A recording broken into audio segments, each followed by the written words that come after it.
C'est la période la plus magique de l'année. À travers le globe, Noël se décline sous des formes innombrables, chacune imprégnée de saveurs, de musique, de coutumes et de récits singuliers. Dans des reportages du Guardian en 2022, on note que la popularité des marchés de Noël européens continue de grimper, attirant chaque année un public plus international, curieux de découvrir des spécialités locales et des artisanats traditionnels.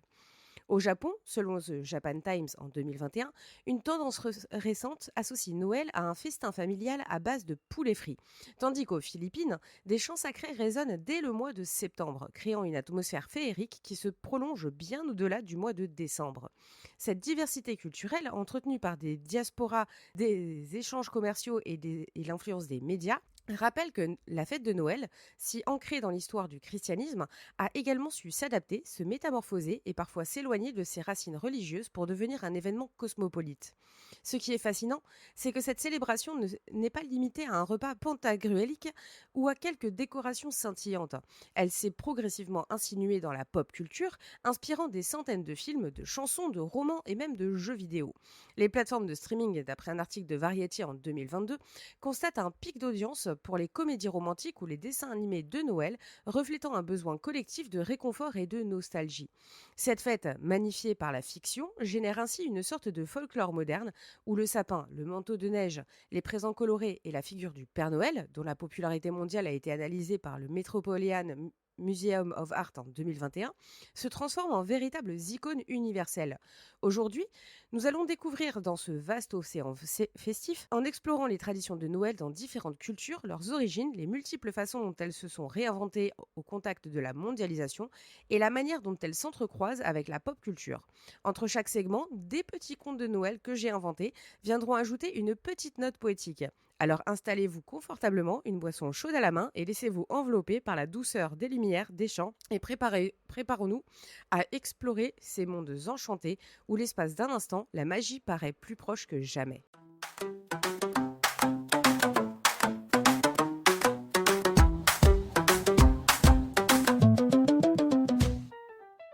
À travers le globe, Noël se décline en une mosaïque de traditions, chaque culture imprimant sa singularité sur cette fête universelle.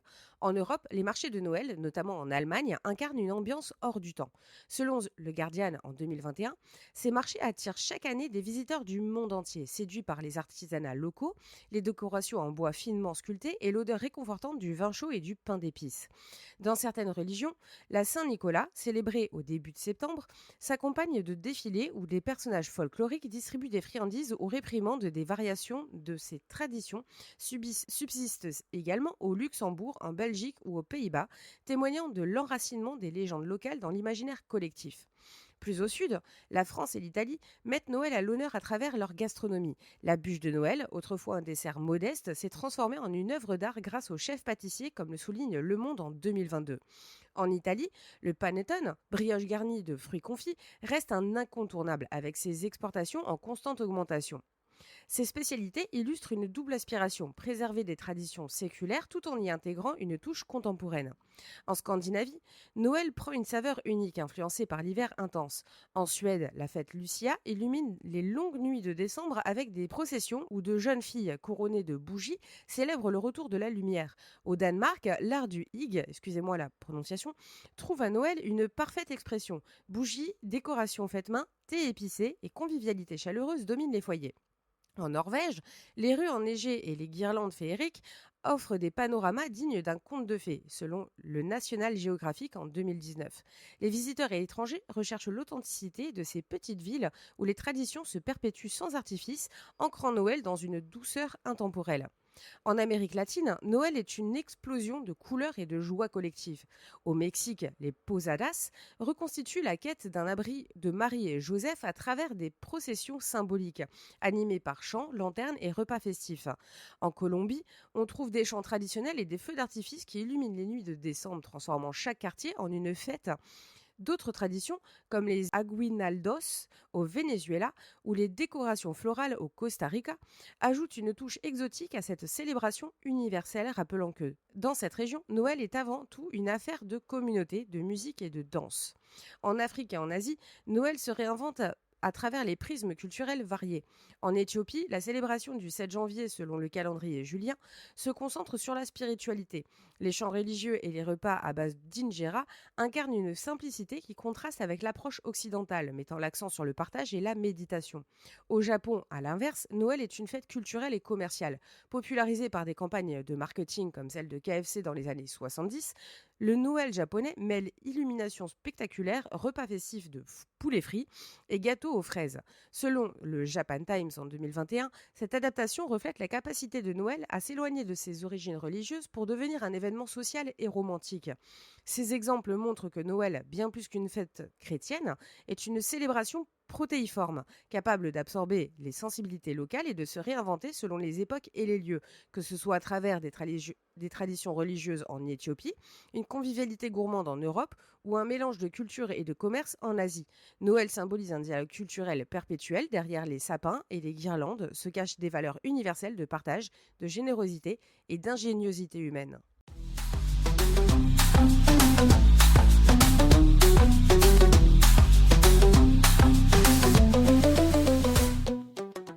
Il était une fois, dans un village enneigé, une petite bourgade nichée entre deux collines recouvertes de sapins torsadés par le vent. On était à la mi-décembre, période où chaque foyer se drape de guirlandes tremblantes, de bougies odorantes et de promesses enrubannées. Le village s'appelait Friselune, comme si quelqu'un, un jour, avait décidé qu'un nom un peu ridicule attirait les touristes photographes. Sauf qu'en vérité, on n'y venait pas pour les boutiques de bibelots kitsch, mais pour cette atmosphère à la fois mordante et chaleureuse. Un mélange paradoxal que certains appelleraient âme de Noël. Enfin, c'était la version pour les brochures touristiques. En réalité, à Friselune, la magie n'opérait pas pour tout le monde. C'est là qu'intervint Félix, un jeune homme de la trentaine dépassé de quelques années, qui habitait un studio au-dessus du café municipal, le torréfacteur sarcastique. Félix avait ce charme râleur, cette ironie en coin de lèvres, cette posture un peu trop décontractée pour paraître honnête. Il était journaliste local, couvrant les actualités du village, la foire au boudin, la remise de prix de la plus belle écharpe tricotée, ce genre de bricole. Félix était également réputé pour n'avoir jamais cru en la féerie de Noël. On racontait qu'enfant, il avait surpris un type déguisé en Père Noël sans piffrant dans le garde-manger familial. Depuis, impossible de lui vendre le mythe du barbu généreux. Il était cynique, avec ce petit sourire en coin et ce je ne sais pas pourquoi. Mais on ne pouvait s'empêcher de l'apprécier, peut-être parce qu'il offrait cette complicité ironique à tous ceux qui s'énervaient pour un sapin de travers ou une guirlande défectueuse. Cette année-là, Friselune comptait organiser un événement inédit, un grand échange de cadeaux entre inconnus, une sorte de Secret Santa géant pour tout le village. L'idée, portée par Harmonie, une femme charismatique créative dotée d'un sens analytique redoutable, était de relier entre eux les habitants pour qu'ils offrent un petit présent à une personne tirée au sort. Selon les historiens amateurs du cru, jamais un tel projet n'avait été tenté. Bien sûr, Félix, mandaté pour couvrir l'histoire, ne s'attendait pas à autre chose qu'une déferlante de malaise. Il y voyait déjà des échanges crispés, des soupirs, les cadeaux choisis par dépit, un peu comme si on forçait les gens, qui se tolèrent à peine, à s'offrir mutuellement une bougie parfumée au pain. Du grand n'importe quoi, pensait-il.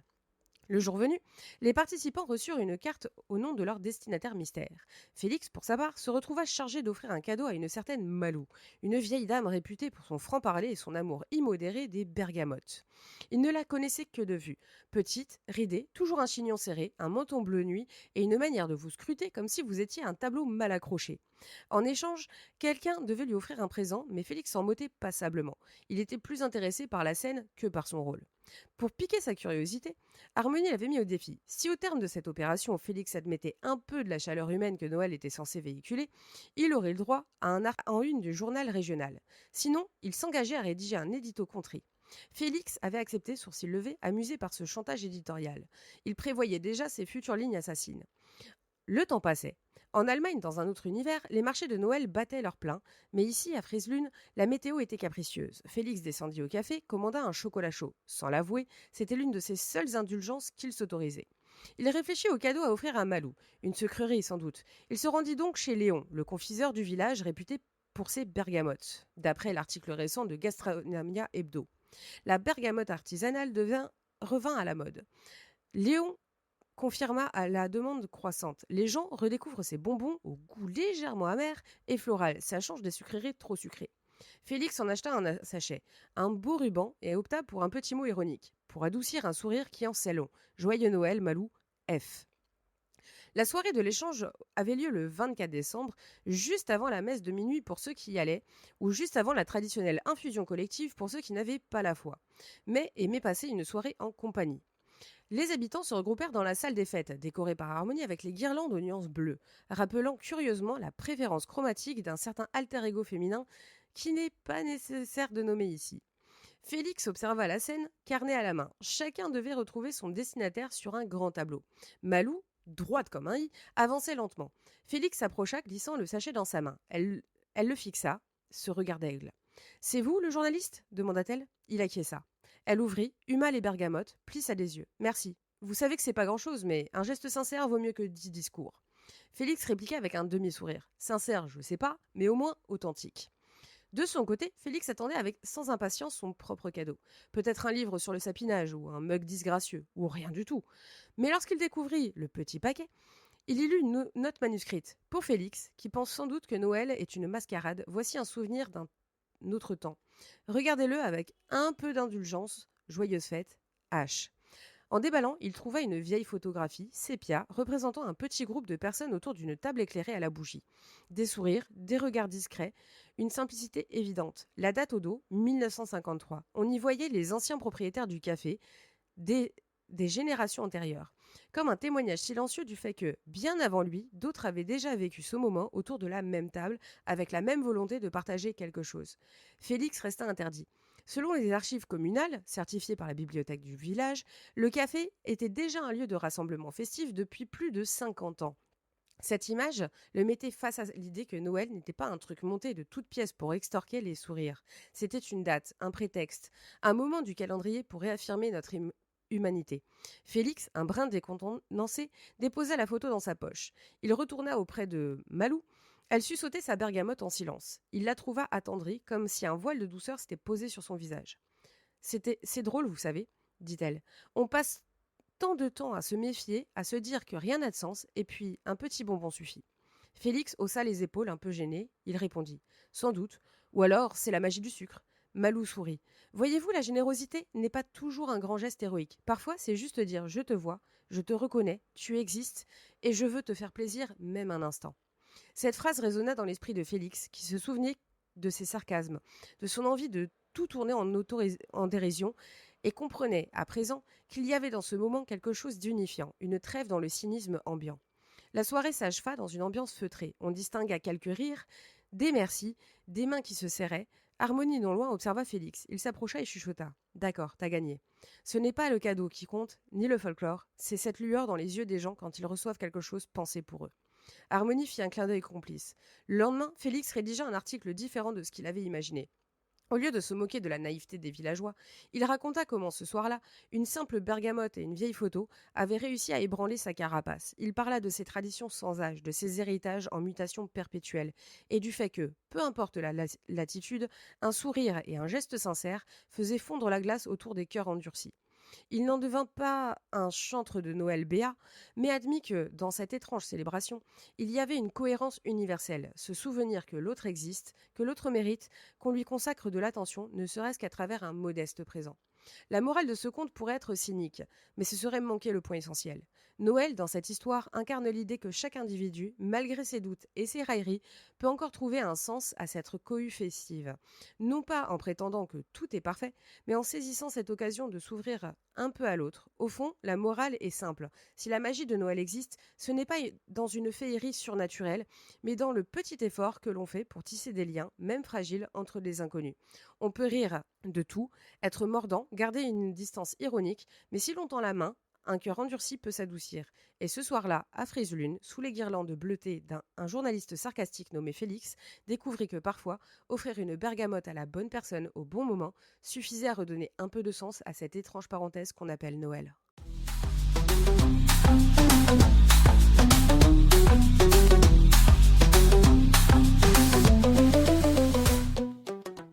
Dans l'histoire du cinéma, Noël s'est rapidement imposé comme un cadre privilégié, un repère temporel et émotionnel idéal pour raconter des récits où espoir, réconciliation et magie s'entrelacent.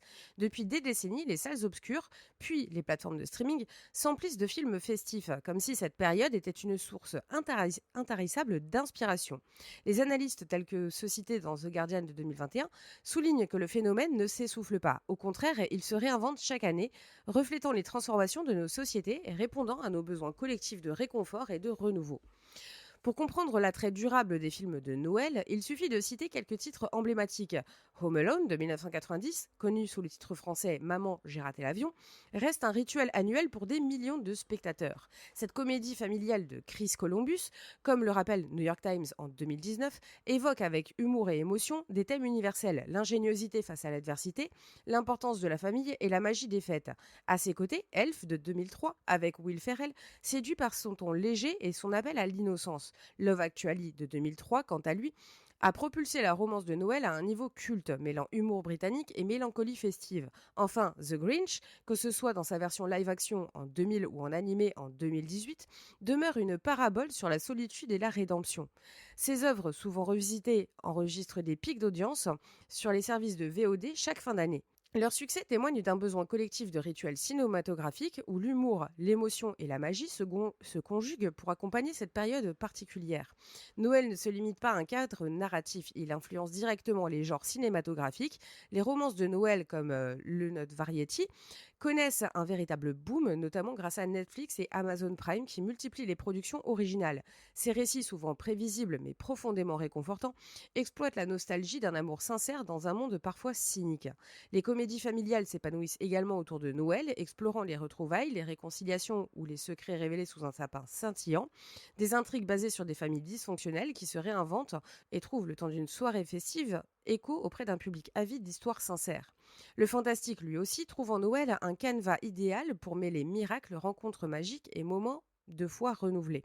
Des films comme The Polar Express de 2004 ou Klaus de 2019 illustrent cette fusion entre merveilleux et humanité. Ce dernier, salué par IndieWire en 2020, a réinventé la légende du Père Noël, rappelant que la générosité et la bonté se construisent à travers les liens humains. Les films d'animation ont su renouveler l'imaginaire de Noël. The Nightmare Before Christmas de 1993, œuvre culte de Tim Burton, réalisée par Henry Selick, a marqué toute une génération par son esthétique gothique et son mélange de macabre et de féerie. Plus récemment, des productions comme Arthur Christmas de 2011 ou Frozen de 2013, bien que non centrées exclusivement sur Noël, exploitent des thèmes de partage et de magie hivernale qui prolongent cet héritage. Ces œuvres offrent des ponts entre générations permettant à tous de se retrouver dans une vision de Noël en constante évolution. Au-delà du divertissement, l'engouement pour les films de Noël traduit un besoin profond de réassurance. Selon des études en psychologie culturelle, par exemple dans le Journal of Cultural Psychology de 2021, ces récits véhiculent des messages d'entraide, de pardon et de reconnexion, reflétant une aspiration universelle à la cohésion et à l'espoir. Les personnages imparfaits, souvent confrontés à des dilemmes moraux, offrent au spectateur un miroir de ses propres défis, tout en proposant des issues positives. Les chercheurs de l'université d'Oxford en 2020 ont montré que ces films renforcent le sentiment d'appartenance à une communauté, même lorsqu'ils sont regardés en solitaire. À travers des codes universels, chant, neige, décoration, ils évoquent une imagerie partagée qui transcende les frontières culturelles. Sociologiquement, Noël au cinéma illustre la mondialisation des traditions. Dans des films comme Love Actually ou The Holiday, séduisent des publics au Japon, en Corée du Sud ou au Brésil, démontrant que cette fête a dépassé ses racines chrétiennes pour devenir un moment festif universel. Des spectateurs de tout horizon s'identifient à des récits sur la solitude, l'amour ou la générosité, prouvant que les émotions véhiculées par Noël sont profondément humains et transcendent les différences culturelles. Enfin, les films de Noël permettent une suspension de l'incrédulité. Dans un monde dominé par la rationalité, ils offrent une parenthèse où croire à l'impossible devient acceptable. Qu'il s'agisse d'un miracle sous la neige ou d'un pardon inattendu, ces récits jouent un rôle cathartique, rappelant que l'espoir et la magie, même fugaces, peuvent éclairer nos vies. Noël et le cinéma forment ainsi une alliance puissante. De Home Alone à Klaus en passant par Elf et Love Actually, ces films traversent les époques, adaptant leurs récits aux attentes contemporaines tout en restant ancrés dans un imaginaire collectif intemporel. Leur véritable magie réside dans leur capacité à rassembler, à réchauffer les cœurs et à rappeler, même dans un monde imparfait, que la lumière peut toujours émerger dans l'obscurité.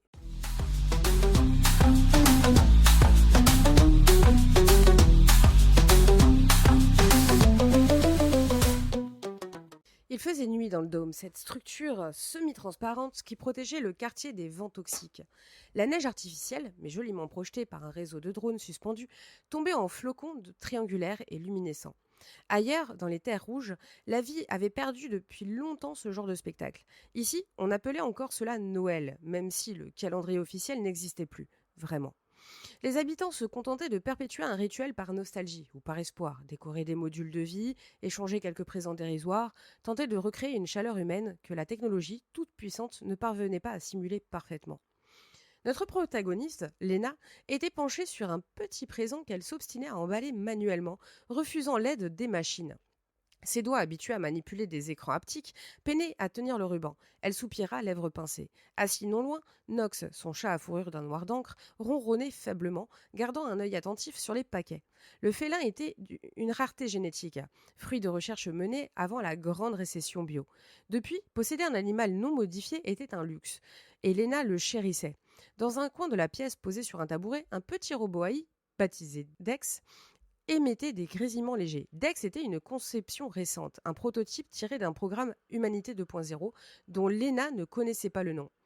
La vague promesse d'un futur plus doux, l'automate ne mesurait pas plus de 30 cm avec un boîtier évasé, un écran de visage simplifié et une antenne sensible. Sa voix synthétique était étrangement apaisante. Lena, permets-moi d'exprimer une légère incompréhension, déclara Dex. Tu luttes avec ce ruban alors que je peux le couper proprement et le poser à angle droit. Pourquoi t'infliger cette peine? Lena esquissa un sourire. Elle savait que Dex était programmé pour optimiser chaque action, réduire l'effort. C'est Noël, répondit-elle. Enfin, c'est ce qu'il en reste. Le principe, c'est un geste personnel imparfait, un cadeau que je prépare moi-même avec mes maladresses. Tout n'a pas besoin d'être lisse. Dex pivota, ses diodes faciales changeant de nuance. J'ai accès aux archives culturelles. Historiquement, Noël était une fête impliquant un messie, un solstice d'hiver et des traditions multiples. Aujourd'hui, ce n'est qu'un simulacre, n'est-ce pas? Léna haussa les épaules. Peut-être, mais c'est un simulacre auquel je tiens. Et ce sera la première fois que nous le célébrons tous les trois, toi, Nox et moi. C'est déjà quelque chose. Nox bâilla et Dex, perplexe, continua d'analyser la scène en silence. À l'extérieur, des signaux lumineux patrouillaient dans l'air raréfié. Le dôme était censé maintenir un microclimat, préserver une poignée de survivants et leurs descendants. On murmurait que la grande crise avait rendu l'extérieur inhabitable, mais Léna se souvenait d'histoires racontées par sa grand-mère, avant qu'elle ne disparaisse, sans un adieu, réquisitionnée pour un programme d'exil mystérieux. À présent, l'univers se réduisait à un enchevêtrement de modules résidentiels, de couloirs stériles et de places publiques lumineuses mais vides. Pourtant, cette nuit, Léna décida de décorer un branchage artificiel trouvé au marché d'échange. D'y accrocher des mini-ampoules LED, elle voulait, ne serait-ce que durant quelques heures, oublier la grisaille de ce futur incertain. Dex, pragmatique, demanda soudain. Léna, quel est l'objectif fonctionnel de ce Noël? Produire un sentiment de cohésion? D'après mes archives, certaines sociétés antiques l'utilisaient pour renforcer les liens communautaires, une forme de mémoire collective. Non? Léna s'arrêta et posa le cadeau. Oui, c'était une fête de lumière au cœur de l'hiver, un moment où les gens se souvenaient qu'ils avaient besoin les uns des autres. Aujourd'hui, tout est fragmenté. Nous vivons dans un futur où l'humanité a perdu beaucoup de ses repères. Alors, même si tout ça n'est que reconstitution, c'est important. Noël devient un prétexte pour se rappeler qui nous sommes et qui nous voudrions être. Nox sauta de la table, s'approcha de Dex, renifla son boîtier. Le robot répondit par un bip amical. Cette cohabitation entre la chair et le métal, le biologique et l'artificiel, résumait bien la situation. L'ère de Humanité 2.0 était peut-être la gestation, un futur hybride en train de naître. Léna n'avait pas tous les détails. Elle ignorait les batailles politiques, les programmes clandestins, les espoirs déçus. Elle savait juste que la Terre n'était plus la même, que les humains s'étaient repliés en quelques enclaves et que dans ce contexte, réinventer Noël était un acte de résistance symbolique contre le vide émotionnel. Parce que, même si les algorithmes pouvaient prévoir la météo, optimiser les ressources, ils ne savaient pas encore composer la chaleur d'un foyer. Plus tard, dans la nuit, Léna alluma une chanson de Noël, une antique berceuse numérisée. Les haut-parleurs diffusaient une voix humaine, tremblante, enregistrée des siècles plus tôt. Dex demeura silencieux, analytiquement curieux. C'est discordant, non? La qualité sonore est inférieure aux standards modernes, commenta-t-il. Léna eut un petit rire. Ça n'a aucune importance. Cette chanson raconte une époque où les gens chantaient pour exprimer des sentiments, pas pour être parfaits. Le robot mit un moment à intégrer l'idée. Le chat, lui, se contenta de lever les yeux vers l'unique ampoule qui clignotait. Léna s'approcha d'un panneau holographique désactivant temporairement quelques protocoles. Elle voulait laisser entrer un peu d'imprévu. Dex nota la manœuvre. Tu as coupé certaines alarmes de surveillance. C'est risqué. Léna haussa les épaules. Risqué, sans doute, mais c'est Noël. Je veux un moment sans contrainte, juste un instant où je ne sois pas sous l'œil des censeurs. Le robot répliqua. Ceci est une infraction mineure aux règles du dôme. Léna rétorqua malicieuse. Et alors, tu vas me dénoncer? Dex hésita, ses yeux scintillèrent. Mon but est de t'assister et de comprendre. Si cette transgression t'apporte du réconfort, je n'y vois pas d'objection. Après tout, mes données historiques, Noël était un temps de trêve. Cette complicité entre un humain, un chat et un androïde fut interrompue par un léger grésillement d'une transmission cryptée qui parvint à Lena. Un message lointain, une voix qu'elle connaissait à peine murmurant depuis un autre secteur du dôme. Joyeux Noël, Lena! Elle ne reconnut pas le timbre, mais comprit que, d'une manière ou d'une autre, quelqu'un lui adressait un signe de vie. Dans une cité où l'anonymat régnait, où chaque déplacement était tracé, ce salut clandestin valait toutes les décorations du monde. Lena sourit, le regard embué. Dex s'interrogea. Un contact inconnu? La femme secoua la tête. Laisse, c'est juste un miracle de Noël. Le robot demeura perplexe, tandis que Nox sautait sur le canapé, cherchant un coin chaud. Lena offrit une caresse au chat, réfléchissant à ce que le lendemain apporterait. Elle savait qu'au matin, tout reprendrait son cours normal. Des drones police dans les couloirs, des quotas de nourriture, les tâches assignées, mais elle aurait ce souvenir, une nuit où, dans un dôme artificiel sans vrai sapin, sans famille élargie, sans neige authentique, elle avait recréé un instant de douceur, cette bulle de fête. C'était sa manière de défier la morosité, de dire qu'au-delà des prothèses, des implants, des intelligences artificielles, un cœur humain pouvait encore battre en rythme avec une vieille chanson distordue. Dex émit un son modéré, comme un soupir électronique.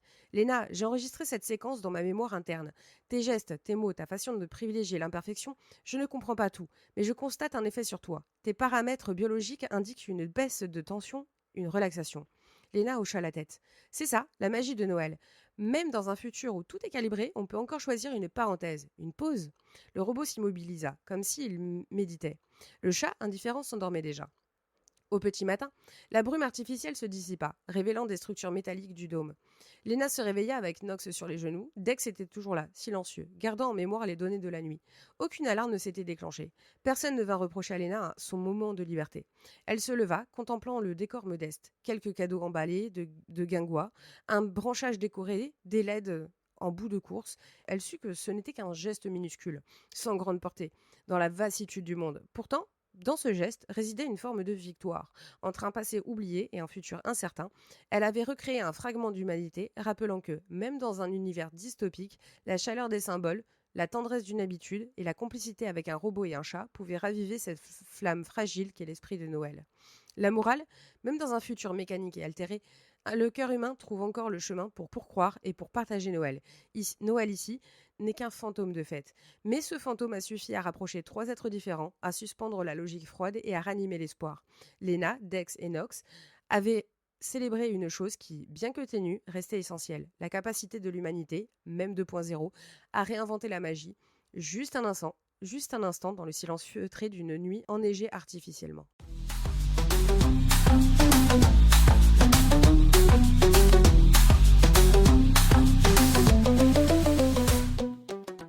La saison de Noël ne se limite pas aux sapins scintillants et aux films rediffusés.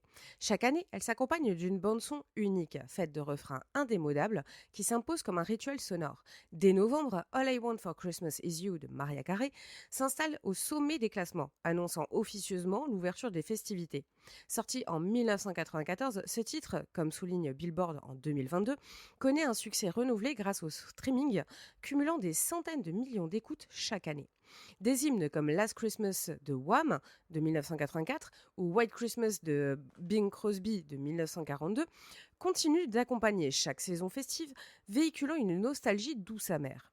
Selon une étude de l'université de Cambridge en 2020, ces mélodies récurrentes activent une mémoire émotionnelle collective.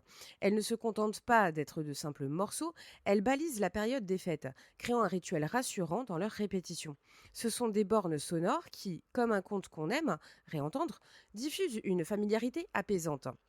La musique de Noël répond à une quête d'appartenance et de réconfort émotionnel. Ces morceaux réactivent des souvenirs d'enfance ou des moments idéalisés, offrant une pause bienvenue dans un quotidien souvent effréné. Selon le Journal of Consumer Research de 2021, leur familiarité renforce le sentiment de cohésion sociale. Savoir que des millions d'autres personnes écoutent les mêmes chansons crée un lien invisible mais puissant. Cette standardisation sonore, omniprésente dans les cafés, centres commerciaux ou séries télévisées, unifie temporairement une société fragmentée. Des titres comme All I Want for Christmas Is You dépassent les frontières culturelles. Au Japon, par exemple, Noël est avant tout un événement commercial, mais ces chansons y ont trouvé une place incontournable. Selon The Guardian, toujours en 2021, la mondialisation du streaming a permis à ces standards de s'intégrer à des cultures très éloignées de leurs origines occidentales. Ces morceaux transcendent les clivages, devenant un langage universel qui relie les imaginaires, même là où Noël n'a pas la même signification religieuse ou historique. Sur le plan économique, Noël représente une manne stable dans un marché en perpétuelle évolution. Les plateformes de streaming comme Spotify ou Apple Music enregistrent chaque année des hausses spectaculaires des écoutes et de ces classiques. Les artistes contemporains tentent de s'inscrire dans cette tradition avec leurs propres chansons festives. Mais atteindre le statut de classique est un défi. Des artistes comme Ariana Grande ou Sia ont proposé des morceaux salués, mais comme le rappelle l'IFPI, en 2022, le public reste attaché aux titres familiers solidement ancrés dans la culture populaire. La récurrence de ces chansons de Noël est un rituel qui structure la saison. Ces morceaux agissent comme des signaux sonores, rappelant à chacun l'approche d'un moment spécial.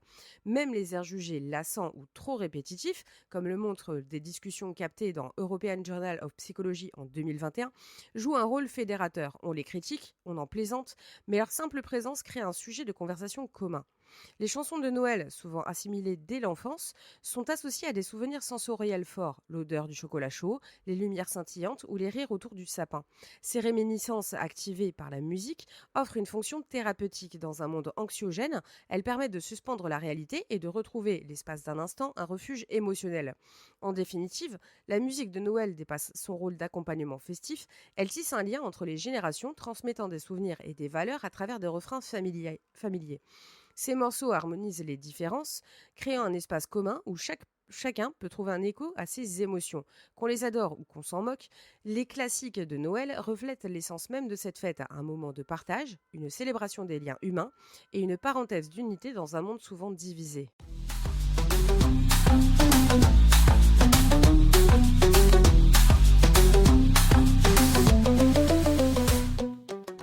Cette année-là, le village était comme figé sous une fine couche de givre, tandis que les guirlandes fatiguées clignotaient à moitié. Pas de grande fanfare, juste une ambiance douce amère, comme un sourire en coin. C'était Noël, oui, mais sans les effusions grotesques.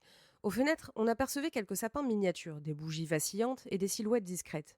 Dans une maison, à l'écart de la rue principale, Iris, journaliste locale au tempérament aussi vif qu'ironique, revint chez elle plus tard que prévu, chargée de papiers froissés, d'interviews banales et d'un vague ennui. Elle n'aimait pas particulièrement cette fête, trop d'artifices, trop de sourires forcés. Mais ce soir, elle comptait au moins se préparer un chocolat chaud, s'installer près de son canapé élimé et observer le silence nocturne. À peine eut-elle poussé la porte que son chat Lupin, un petit félin gris aux yeux d'ambre, vint la saluer avec d'un miaulement interrogatif. Iris caressa distraitement ses oreilles avant de remarquer quelque chose d'étrange au seuil de sa maison. Un petit paquet, emballé avec soin, déposé là sans mots.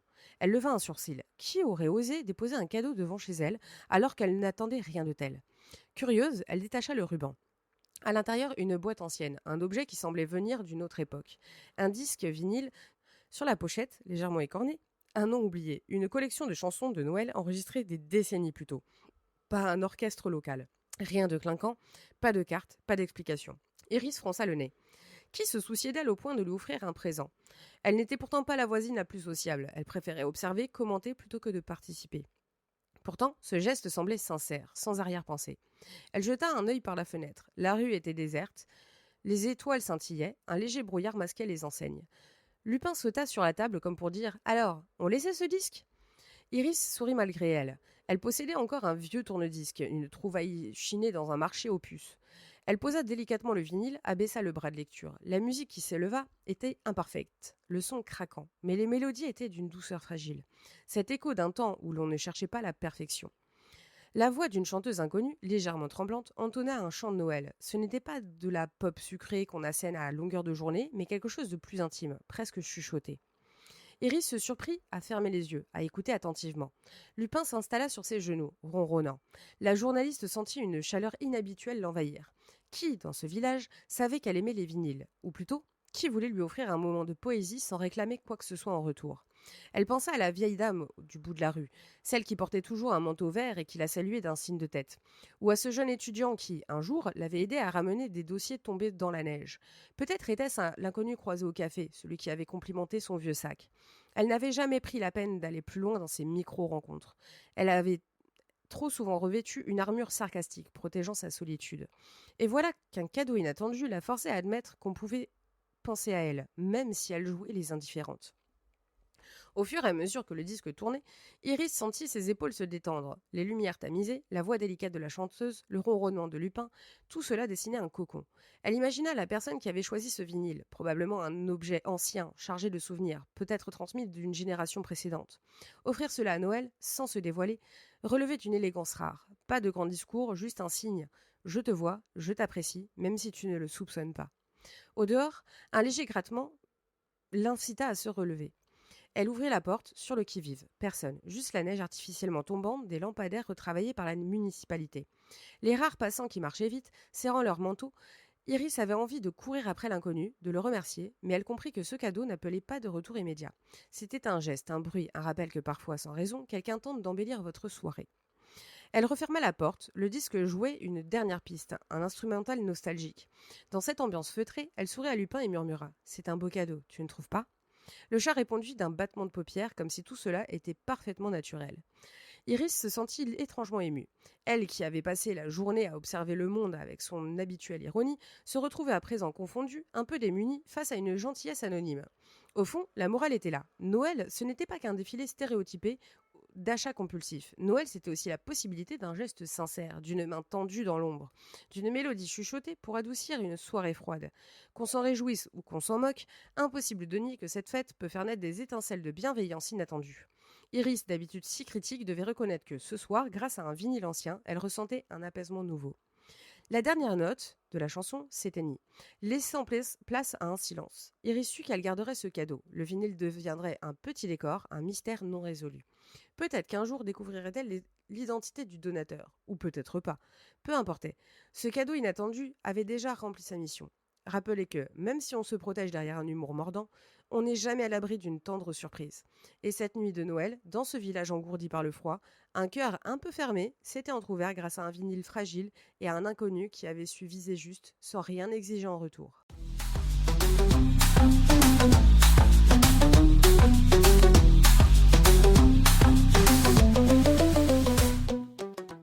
Noël est aujourd'hui l'une des célébrations les plus reconnaissables et universelles, s'étendant bien au-delà de ses racines chrétiennes pour devenir un phénomène culturel mondial. Des rues illuminées de Tokyo au marché festif de Berlin, cette fête transcende les frontières et les croyances. Comme le rappelle The Guardian en 2021, dans des pays où Noël n'a pas de tradition religieuse forte, comme le Japon, il est célébré comme un événement festif et commercial, reflétant une symbolique universelle. L'expansion de Noël est le fruit de transformations sociétales, économiques et médiatiques. Avec la sécularisation des sociétés occidentales, Noël s'est peu à peu éloigné de son contexte religieux, devenant une fête axée sur la famille, le partage et la consommation. Selon une étude de l'Université de Toronto en 2020, beaucoup considèrent désormais Noël comme une célébration sociale plutôt que spirituelle. L'économie de marché a renforcé cette mutation, diffusant les symboles universels de Noël, sapin, guirlande et Père Noël, à travers la publicité et les médias. La marque Coca-Cola, notamment, a largement contribué à fixer l'image moderne de Santa Claus dès les années 1930.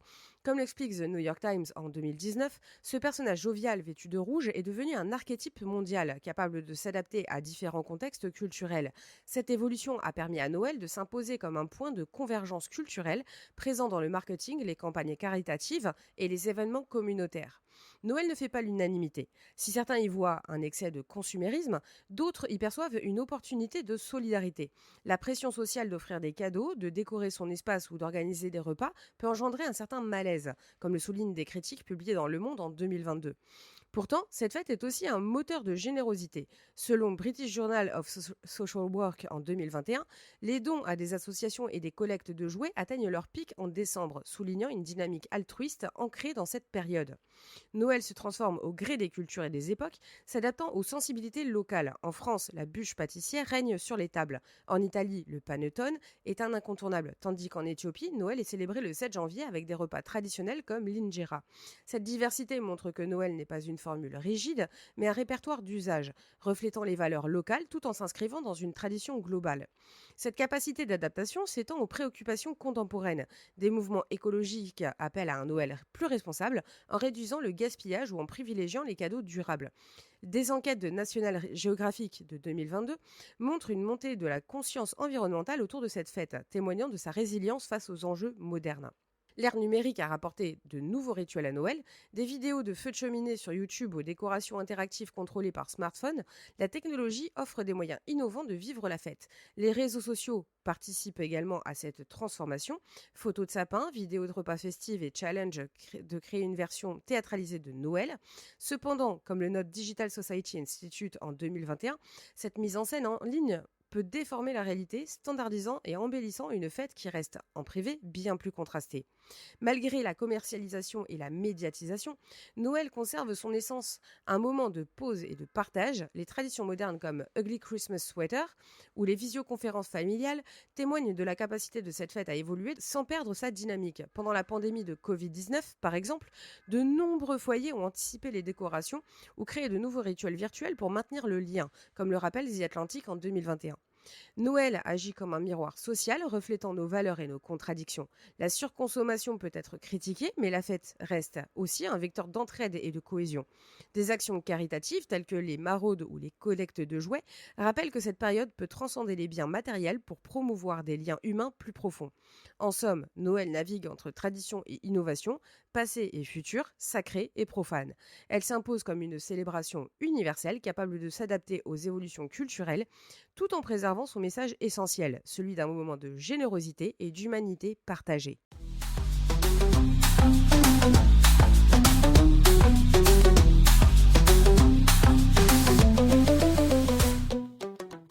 Il était une fois, dans un petit village où les flocons s'obstinaient à tourner en rond avant de se poser délicatement sur les toits, une fillette nommée Irina.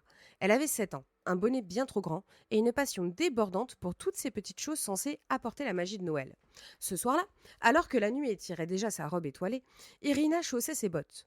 On venait d'annoncer à la radio que la neige tomberait sans discontinuer jusqu'au matin. Un terrain de jeu parfait pour construire. Une fois n'est pas coutume, un bonhomme de neige digne de ce nom, et pas la maigre créature bancale comme celle de l'an dernier. Irina avait déjà repéré un coin silencieux près d'un vieux chêne du jardin. Elle entreprit de rouler en une boule, puis une seconde, puis une troisième, plus petite, à placer au sommet. Elle raffermit l'édifice d'un geste minutieux, ajusta un foulard tricoté par sa grand-mère, plantant une carotte en guise de nez, et ajouta 2 cailloux ronds pour les yeux. Le bonhomme avait ce visage indéfini, mi-souriant, mi-sceptique, comme s'il se demandait déjà dans quel monde étrange il venait de débarquer. Irina, essoufflée, le contempla avec fierté. Parfait, tu es magnifique, monsieur Bonhomme, murmura-t-elle. La nuit continua de tisser son manteau argenté. Irina était sur le point de rentrer, les joues rougies, quand un léger grincement la fit se retourner. Le bonhomme venait de cligner des yeux. Rien de subtil. Ses cailloux, comme animés d'une étincelle mystérieuse, venaient de bouger. Irina cligna à son tour, se demandant si ses paupières n'étaient pas gelées. Bonsoir, souffla-t-elle d'une voix douce, légèrement rauque. Le bonhomme de neige s'était mis à parler. D'abord incrédule, la fillette recula d'un pas. Puis, parce qu'elle avait un tempérament curieux et un sens de l'humour précoce, elle répondit. Alors c'est ça, ta grande entrée? Pas même un enchanté? Le bonhomme pencha la tête de côté. Excuse-moi, c'est la première fois que je parle. C'est plus facile à dire qu'à faire. Enchanté. Moi, c'est... J'imagine que je suis le bonhomme. Irina aurait pu s'évanouir, mais ce n'était pas son genre. Au contraire, elle s'approcha intriguée. L'air était si calme qu'on entendait le craquement de la neige sous ses bottes. Le bonhomme semblait attendre une réaction. Bon, bonhomme, c'est un peu commun. On pourrait t'appeler, disons, Firo? Proposa-t-elle. Le bonhomme sembla réfléchir, puis haussa ses épaules inexistantes. Pourquoi pas? Firo, ça sonne léger. Alors, sans plus de formalité, ils discutèrent. Ou plutôt, Irina expliqua le monde à Firo, ce monde où l'on courait après le temps, où Noël, malgré toutes ces jolies histoires qu'on racontait, était souvent l'occasion pour les grands stress des achats frénétiques. Firo, lui, ne comprenait pas bien. À quoi bon s'agiter si la neige retombe chaque année, le ciel brille chaque soir et le feu crépite sans rien demander en retour? Irina rit. Tu sais, les adultes ont un talent particulier pour compliquer la simplicité. La nuit avançait. Les parents d'Irina dans la maison se demandaient où elle était passée. La fillette, elle, était absorbée dans une conversation improbable avec un être fait de neige. Elle lui raconta ses rêves, cette envie de fabriquer un jour un gigantesque château neigeux avec des tours de glaçons. Elle parla de la gentillesse de certains voisins, des grognements des autres et du mystère de Noël. Pourquoi cette fête nous touche-t-elle tant, même quand on ne croit plus au barbu en manteau rouge? Firo écoutait sans juger, sans se presser. Il répliqua avec une candeur qu'Irina trouvait rafraîchissante. Peut-être que Noël, c'est un rappel, un moment du calendrier où l'on pose son fardeau, où l'on se dit que l'on peut encore offrir un sourire, un geste, sans tout analyser. Irina hocha la tête, étonnée de sentir ses yeux un peu embués. Tu sais, Firo, tu vas fondre tôt ou tard. Cette magie, elle ne dure pas. Le bonhomme soupira, un son discret. Je sais, mais cette nuit, tu es là, moi aussi. On se parle. Est-ce que c'est pas suffisant? Un moment, si bref soit-il, où l'on se comprend, est déjà une petite étincelle. La fillette resta silencieuse. Au fond, elle savait bien que ce moment était précieux, parce qu'il était éphémère. Elle posa sa main sur le bras neigeux de Firo, sentant le froid mordre ses gants.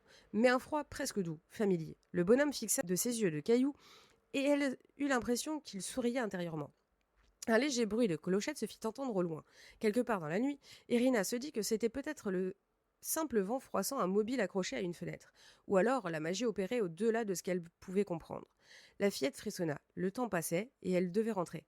Je reviendrai demain matin, promit-elle. Firo acquiesça. Mais demain matin, il fera jour, et je ne sais pas si je serai toujours moi. Elle ferma les yeux, respira profondément, puis dans un élan, lui donna un petit coup amical sur l'épaule. Tu sais, c'est pas si grave. Ce soir suffit. Je t'ai rencontré et c'est tout ce qui compte. Elle s'éloigna à contre-cœur, laissant le bonhomme de neige dans le silence étoilé. Dans la maison, elle dut faire face à ses parents inquiets qui la grondèrent un peu avant de l'aborder et d'éteindre la lumière. Irina s'endormit le sourire aux lèvres, sachant qu'elle emportait ce moment dans son cœur. Le lendemain matin, elle se leva tôt, courut dehors. Le bonhomme était toujours là, mais plus inerte que jamais. Plus un mot, plus un regard. Firo était redevenu un simple assemblage de neige. Un foulard, une carotte et deux cailloux inexpressifs. Irina sentit une pointe de tristesse, mais aussi une étrange force, comme si ce souvenir lui appartenait pour toujours. Elle s'approcha, rajusta la carotte et murmura « Au revoir, Firo. Merci. » La morale de ce conte est simple. La magie n'a pas besoin de durer pour être réelle. Comme la magie qui fond, comme les décorations qu'on range chaque année, le plus important n'est pas la permanence, mais l'intensité de l'instant. Une rencontre imprévue peut suffire à nous redonner l'espoir, à nous rappeler que nous, sous les apparences glacées de l'hiver, il existe toujours une étincelle d'humanité. Noël, après tout, ce n'est pas qu'une saison de cadeaux et de lumière clignotante. C'est aussi un moment où le monde semble nous murmurer « Regarde autour de toi, ose croire en l'impossible, tu en ressortiras grandi. »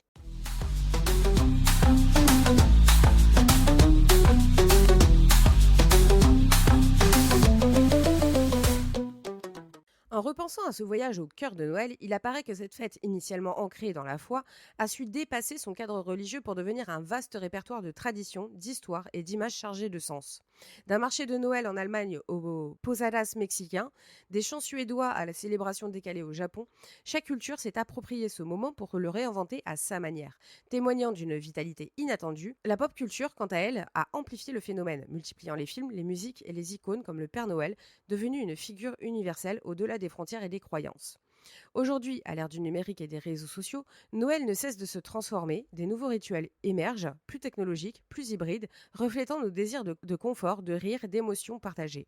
On affiche fièrement un Ugly Christmas Sweater, on retrouve ses proches en visioconférence, on découvre des playlists festives sur les plateformes de streaming.